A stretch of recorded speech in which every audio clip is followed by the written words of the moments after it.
નમસ્કાર મિત્રો, આજના સમાચારોમાં આજના વિડીયોમાં 3 મહિનાનું રેશન એક સાથે ₹10 અને 20ની નોટ હવે પ્લાસ્ટિકની વીબીજી રામજી યોજના મોટો નિર્ણય. હવે કનેક્શન વગર પણ મળશે ગેસ સિલિન્ડર. દેશના 15,000 એટીએમ થશે અપગ્રેડ, એટલે કે મિની બેંક જેવો તમને સુવિધા મળશે એટીએમ દ્વારા.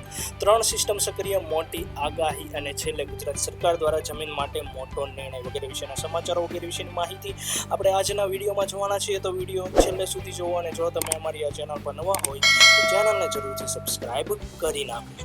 તો મિત્રો, આજના સમાચારોમાં સૌપ્રથમ વાત કરીએ 3 મહિનાનું રેશન એક સાથે. દર વર્ષે ચોમાસાના સમયમાં પૂર અને અતિ ભારે વરસાદની પરિસ્થિતિના કારણે 3 મહિનાનું રાશન એક સાથે વિતરણ કરવામાં આવે છે. ખાસ કરીને જે લોકો દર મહિને સરકાર દ્વારા વિતરિત રાશન પર નિર્ભર હોય તેમના માટે આ નિર્ણય લેવામાં આવતો હોય છે. હાલમાં દિલ્હીમાં રેશન કાર્ડ ધારકોને ઓગસ્ટ, સપ્ટેમ્બર અને ઓક્ટોબર મહિનાનું રાશન એક સાથે મળે તેવી જાહેરાત કરવામાં આવી છે. ગત વર્ષે એક સાથે વિતરણ જાહેરાત બાદ રેશન કાર્ડ ડીલરો એક સાથે વિતરણ કરવા અને સ્ટોક ઉપાડવામાં પણ નિષ્ફળ રહ્યા હતા. ત્યારે હાલ ઓથોરિટી દ્વારા ડિજિટલ નજર રાખી ચોક્કસ સમયમાં વિતરણ કરવાની સૂચના આપવામાં આવી છે. તો દિલ્હીમાં હાલ રેશન કાર્ડ ધારકોને 3 મહિનાનું રાશન એક સાથે વિતરણ કરવાની જાહેરાત કરી દેવામાં આવી છે. તો દર વર્ષે ગુજરાતમાં પણ આવી જાહેરાત કરવામાં આવે છે કે એક સાથે 3 મહિનાનું રાશન મળશે. તો ગુજરાતમાં પણ થોડા સમયમાં જે છે એવી જાહેરાત કરવામાં આવી શકે છે. પૂરની એવી પરિસ્થિતિ અને ચોમાસાની વરસાદની જે સિસ્ટમ હોય છે એ સિસ્ટમના આધારે જે છે એ જાહેરાત કરવામાં આવે છે. તો આવનાર સમયની અંદર વરસાદની પરિસ્થિતિ ગુજરાતમાં પણ એવી થશે તો ગુજરાતમાં પણ જાહેરાત કરવામાં આવશે. 3 મહિનાનું જે રાશન હશે એ એક સાથે આપી દેવામાં આવશે. અને હવે ખાસ કરીને એ રેશન જે છે એ વિતરણ જે ડીલરો જે છે એ વિતરણ કરવામાં આવે છે તો ચોક્કસ સમયમાં આપવામાં આવશે. ઉપરથી ઓથોરિટી દ્વારા પણ નજર રાખવામાં આવશે ડિજિટલી, અને એક સમયે એ લોકોને સ્ટોક હશે એ પણ ઉપાડી લેવાનો રહેશે. તો ચોકસાઈ એમાં જે છે વધુ જે છે કડકાઈ જે છે કરવામાં આવી છે, જેથી કરીને જે રેશન કાર્ડ ધારકો છે તેમને હાલાકી વરસાદના સમયમાં ના ભોગવવી પડે. પાણી ભરાઈ રહેતું હોય અથવા તો પૂરની પરિસ્થિતિ જે છે એ હોય તો એવા સમયમાં રેશન કાર્ડ ધારકો રેશનની દુકાને જઈને પછી જે છે રાશન મેળવી શકે નહીં. તો ખાસ કરીને એવા ગરીબ લોકો માટે સરકારનો આ સૌથી મોટો નિર્ણય. ત્યારબાદ મિત્રો આગળ વાત કરીએ તો ₹10 અને 20ની નોટ હવે પ્લાસ્ટિકની. તો ફાઇનલી મિત્રો, આની આગળના સમાચારોની અંદર આપણે થોડા સમય પહેલાં જે છે પ્લાસ્ટિકની નોટ વિશેની વાત કરી હતી. તો ફાઇનલી હવે 10 અને 20ની નોટ જે છે આરબીઆઈ દ્વારા જે છે બહાર પાડવામાં આવવાની છે પ્લાસ્ટિકની. તો ભારતમાં હવે ખૂબ જ જલ્દી પ્લાસ્ટિકની નોટો આવી રહી છે. આરબીઆઈ દ્વારા પોલિમર સબસ્ટ્રેટ શીટનું ટેન્ડર જાહેર કરવામાં આવ્યું છે, જેમાંથી પ્લાસ્ટિકની નોટો બનશે. જે મુજબ શરૂઆતમાં ₹10 અને 20ની નોટો જે છે બહાર પાડવામાં આવશે અને ટ્રાયલ કરવામાં આવશે. 2027 સુધી બધી જ નોટો પ્લાસ્ટિક સ્વરૂપે મળી શકે છે. તો હાલમાં જે છે 10 અને 20ની નોટથી જે છે શરૂઆત કરવામાં આવશે, પરંતુ વર્ષ 2027ની શરૂઆત થશે ત્યાં સુધીમાં 100ની, 500ની એ રીતની બધી જે નોટો છે, 200ની, એ બધી જ નોટો જે છે પ્લાસ્ટિકની તમને મળી શકે છે. જોકે આરબીઆઈ મુજબ જે છે આ નવી નોટો સાથે જૂની કાગળની નોટો પણ માન્ય રાખવામાં આવશે. ઘણા લોકોને પ્રશ્ન હશે કે આ નવી નોટો આવશે તો શું જૂની નોટો બંધ કરી દેવામાં આવશે? તો કે નહીં.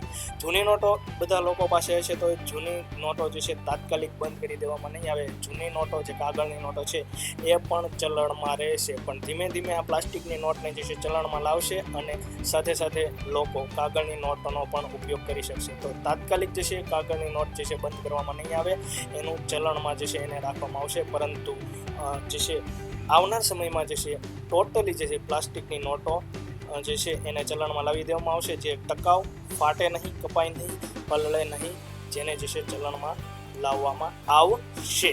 ત્યારબાદ મિત્રો આગળ વાત કરીએ વીબીજી રામજી યોજના અંતર્ગત મોટો નિર્ણય.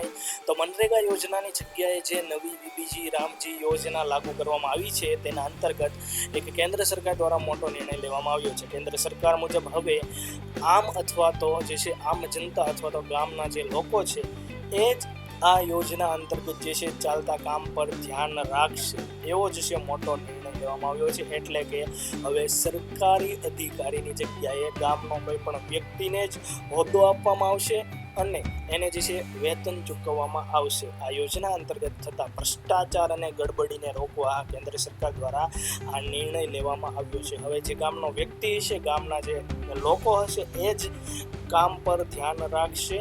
આ યોજના અંતર્ગત માત્ર સરકારી અધિકારી કે કોઈ પણ કાર્યકર્તા કામકાજનું ધ્યાન રાખશે નહીં, પરંતુ ખુદ ગામના લોકો, આમ જનતાને હવે જે છે કામનું ધ્યાન રાખશે. બરોબર. તો સૌથી મોટો નિર્ણય જે મનરેગાની જગ્યાએ છે અત્યારે હાલમાં બીબીજી રામજી યોજના લાગુ કરી દેવામાં આવી છે, એના અંતર્ગત જે રોજગારી ગ્રામ્ય વિસ્તારના લોકોને મળે છે, એમાં સૌથી મોટો નિર્ણય ગામના લોકો જ હવે જે છે ધ્યાન રાખશે અને એ પ્રમાણે જે છે એ લોકોને વેતન ચૂકવવામાં આવશે. ત્યારબાદ મિત્રો આગળ વાત કરીએ તો હવે કનેક્શન વગર પણ મળશે ગેસ સિલિન્ડર.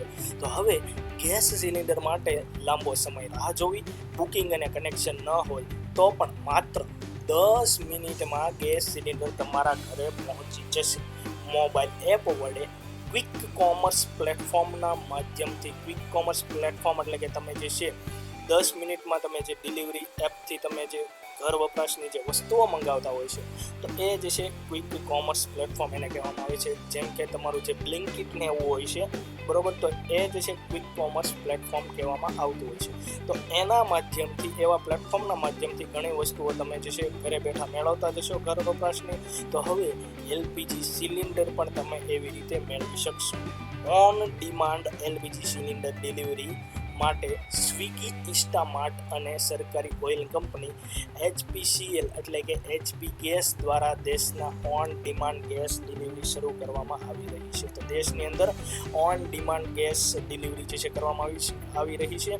HP ગેસ અને જે છે સ્વિગી, ઇન્સ્ટામાર્ટ, અહીંયા તમે ફોટો જોઈ શકો છો, આ પ્રકારનો એનો જે છે ડિલિવરી બોય છે અને આ પ્રકારનો સ્વિગી, ઇન્સ્ટામાર્ટ તરફથી જે છે તમારા ઘરે ગેસનો સિલિન્ડર જે છે ડિલિવરી કરવામાં આવશે. તો આ બંનેએ જે છે એક પહેલ કરી છે, તો એના દ્વારા જે છે ગેસ સિલિન્ડર તમારા ઘર સુધી પહોંચાડવામાં આવશે, જેનાથી ગેસ સિલિન્ડર માટે લાંબી રાહ જોવી અને પહેલાંથી જ એલપીજી કનેક્શન ન હોવું. જો તમારી પાસે એલપીજી કનેક્શન પણ ના હોય તો પણ તમે જે સિલિન્ડર પણ જે છે મંગાવી શકશો. તો એ જે છે મુશ્કેલી તમારી દૂર થશે. મોબાઈલ એપ દ્વારા ઘર વપરાશની સામગ્રી મંગાવો છો, એ જ રીતે જે છે હવે ઘરે બેઠા તમે ગેસ સિલિન્ડર પણ ડિલિવરી કરાવી શકો છો. HP દ્વારા 10 કિલોનો, આની અંદર તમને કયો ગેસ સિલિન્ડર મળશે એની વાત કરીએ તો 10 કિલોનો કમ્પોઝિટ નવ્યા HP સિલિન્ડર ડિલિવરી મારફત મળશે. જે લોકોને 10 કિલો સિલિન્ડરની જરૂર ન હોય તે લોકોને 5 કિલો સિલિન્ડર પણ મળશે.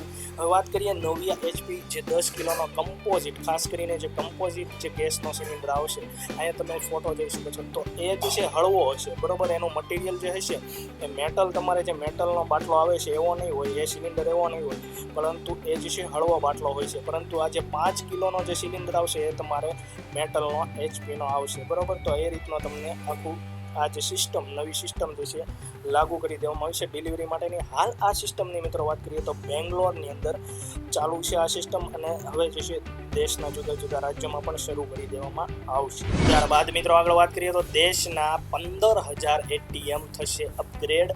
દેશની જે સરકારી બેંકોએ ગ્રાહકોની સુવિધા વધારવા અને ડિજિટલ બેન્કિંગને મજબૂત કરવા માટે મોટું પગલું લીધું છે. મળતી માહિતી મુજબ 15,000 જેટલા ATMને અપગ્રેડ કરવામાં આવશે, જેનાથી બેન્કિંગ પહેલાંથી વધુ સ્માર્ટ, ઝડપી અને સુરક્ષિત બનશે. નવા ATM મિની બેંક જેવું કાર્ય કરશે, એટલે કે હવે તમારે બેંકમાં જવાની જરૂર જ નહીં. બેંકમાં થતા લગભગ મોટા ભાગના કાર્ય ATMમાંથી જ થઈ જશે. મળતી માહિતી મુજબ બેંકો જૂના અને આઉટડેટેડ ATMને બદલીને નવી ટેકનોલોજીવાળા ATMને અને સાથે સાથે કેશ રિસાયકલર મશીન લગાવવાની તૈયારીમાં છે. નવા ATMમાં માત્ર કેશ ઉપાડ જ નહીં, પરંતુ બીજી ઘણી એડવાન્સ સુવિધાનો લાભ મળશે, જેમાં હવે પૈસા જમા કરાવવામાં પણ પૈસા જમા કરાવવા અને સાથે સાથે UPIના માધ્યમથી પણ તમે જે છે પૈસા ઉપાડી શકશો. તો ATM જે હોય છે જનરલી એમાંથી તમે માત્ર ને માત્ર પૈસા ઉપાડી શકશો. તો હવે એવા ATM આવશે કે એમાંથી તમે પૈસા ઉપાડી શકશો, જમા કરાવી શકશો અને સાથે સાથે UPI દ્વારા પણ પૈસા જે છે ઉપાડી શકશો. અત્યાર સુધી ATM એવા છે કે તમે UPI દ્વારા જે છે પૈસા ઉપાડી શકતા નથી, માત્ર ને માત્ર જે કાર્ડ હોય છે અથવા તો યોનો હોય છે એના માધ્યમથી પૈસા ઉપાડી શકતા હોય છે. તો નવા અપગ્રેડેડ ATM આવશે, બરોબર છે. તો એનાથી આ પ્રકારની સુવિધાઓ મળશે અને સાથે સાથે ફ્રોડ કે સ્કેમથી બચવા પણ સિક્યુરિટી માહિતી અને સુરક્ષાનું પણ ધ્યાન રાખવામાં આવશે, જેથી ગ્રાહકોના નાણાં સુરક્ષિત રીતે જળવાઈ રહે. ત્યારબાદ મિત્રો વાત કરીએ ગુજરાતમાં વરસાદને લઈને 3 સિસ્ટમ સક્રિય, મોટી આગાહી. આવનાર સમયની અંદર ગુજરાતમાં કેવું હવામાન રહેશે, વરસાદ કેવો રહેશે તેના વિશે હવામાન વિભાગની અપડેટની માહિતી. તો હવામાન વિભાગના લેટેસ્ટ અપડેટ મુજબ રાજ્યમાં એક સાથે 3 હવામાન પ્રણાલીઓ એટલે કે સિસ્ટમ સક્રિય થતા ફરી એકવાર મોન્સૂન એટલે કે વરસાદની સિસ્ટમ જે છે એક્ટિવ થઈ રહી છે. હવામાન વિભાગના જણાવ્યા અનુસાર જે છે અત્યારે રાજ્ય પર 3 મહત્વની સિસ્ટમ એક સાથે કામ કરી રહી છે. સાયક્લોનિક સર્ક્યુલેશન જે વાતાવરણમાં ભેજનું પ્રમાણ વધારશે, વેસ્ટર્ન ડિસ્ટર્બન્સ જે ઉત્તર અને મધ્ય ગુજરાતના વિસ્તારોમાં વરસાદી વાતાવરણ ઊભું કરે છે, અને મોન્સૂન ટ્રફ જે વરસાદ લાવવા માટે સૌથી મહત્વની સિસ્ટમ ગણાય છે. આ 3 પ્રણાલીઓની સંયુક્ત અસરથી આજથી 7 દિવસ સુધી ગુજરાતના વિવિધ વિસ્તારોમાં હળવાથી મધ્યમ વરસાદની આગાહી કરવામાં આવી છે. જે રીતે અરબી સમુદ્રમાં ભેજવાળા પવનો આવી રહ્યા છે તેનાથી દક્ષિણ ગુજરાત અને સૌરાષ્ટ્રના દરિયાકાંઠાના વિસ્તારમાં વરસાદનું જોર વધવાની પૂરેપૂરી સંભાવના છે. તો બીજી તરફ હવામાન નિષ્ણાત અંબાલાલ પટેલે પણ વરસાદ અંગે નવી આગાહી કરી છે. તેમના મતે 20 જુલાઈ સુધી વરસાદી માહોલ રહેશે જ, પરંતુ 21 થી 25 જુલાઈનો સમયગાળો ગુજરાત માટે ખૂબ જ મહત્વનો બની રહેશે. ત્યારબાદ મિત્રો આજના સમાચારોમાં છેલ્લે વાત કરીએ તે પહેલા જો તમને આ માહિતી, આ સમાચારો પસંદ આવતા હોય તો વિડીયોને જરૂરથી એક લાઇક કરી દેજો, જેથી કરીને અમને એક મોટિવેશન મળતું રહે, પ્રોત્સાહન મળતું રહે. વિડીયો તમારા મિત્રો અને પરિવારજનોની અંદર જરૂરથી શેર કરી દેજો, જેથી કરીને આવી નવી ને નવી અપડેટ્સ, નવા ને નવા સમાચાર તમારા માટે લાવતા રહીએ. તો વિડીયોમાં આગળ વધીએ તો ગુજરાત સરકાર જમીન માટે મોટો નિર્ણય. ગુજરાત સરકારે જમીન સંબંધિત કાયદાઓમાં એક મહત્વપૂર્ણ અને ઐતિહાસિક નિર્ણય લીધો છે. રાજ્ય સરકારે આઝાદી બાદ પ્રથમ વખત 75 વર્ષ જૂના ટુકડા ધારા 1947માં વ્યાપક સુધારો કર્યા છે. આ સુધારાને રાજ્યપાલ તેમજ રાષ્ટ્રપતિની મંજૂરી મળ્યા બાદ હવે તેનો અમલ થશે. સરકારના જણાવ્યા મુજબ આ નિર્ણયથી રાજ્યના લાખો ખેડૂતો, જમીન ધારકો અને મિલકત ખરીદનારાઓને સીધો જ લાભ મળશે, તેમજ વર્ષોથી ચાલતા અનેક જમીન સંબંધિત વિવાદોનો અંત આવવાની આશા છે. રાજ્ય સરકારે જે છે સમગ્ર ગુજરાત માટે 10 ગુઠાનો એક સમાન નિયમ લાગુ કરવાનો નિર્ણય લીધો છે. અત્યાર સુધી જે છે વિવિધ વિસ્તારોમાં જુદા જુદા નિયમો હોવાના કારણે જમીનના લેવેચમાં અનેક પ્રકારની ગૂંચવણો ઊભી થતી હતી. નવા નિયમ બાદ રાજ્યભરમાં એક સમાન માપદંડ લાગુ પડશે, જેના કારણે જમીનના વેચાણ, ખરીદી અને દસ્તાવેજી પ્રક્રિયામાં સરળતા આવશે. સરકારનું માનવું છે કે આ નિર્ણયથી વહીવટી પ્રક્રિયા વધુ સુગમ બનશે. સ્થાનિક સ્તરે થતા વિવાદમાં પણ ઘટાડો થશે. સરકારના જણાવ્યા મુજબ આ સુધારાનો લાભ રાજ્યના લાખો ખેડૂતો અને જમીન ધારકોને મળશે. વર્ષોથી જમીનના વિવાદમાં સમય અને નાણાંનો મોટો વ્યય થતો હતો. નવા કાયદાથી સુધારાના કારણે આવા વિવાદમાં ઘટાડો થશે અને સામાન્ય નાગરિકોને ઝડપથી રાહત મળશે. જમીન સંબંધિત કેસોમાં લાંબી કાયદાકીય પ્રક્રિયાના કારણે ખેડૂતોને આર્થિક અને માનસિક તકલીફોનો પણ સામનો કરવો પડતો હતો. હવે પ્રક્રિયા સરળ બનતા તેઓને પણ પોતાની જમીનના હકોનો ઉપયોગ વધુ સરળતાથી તેઓ કરી શકશે.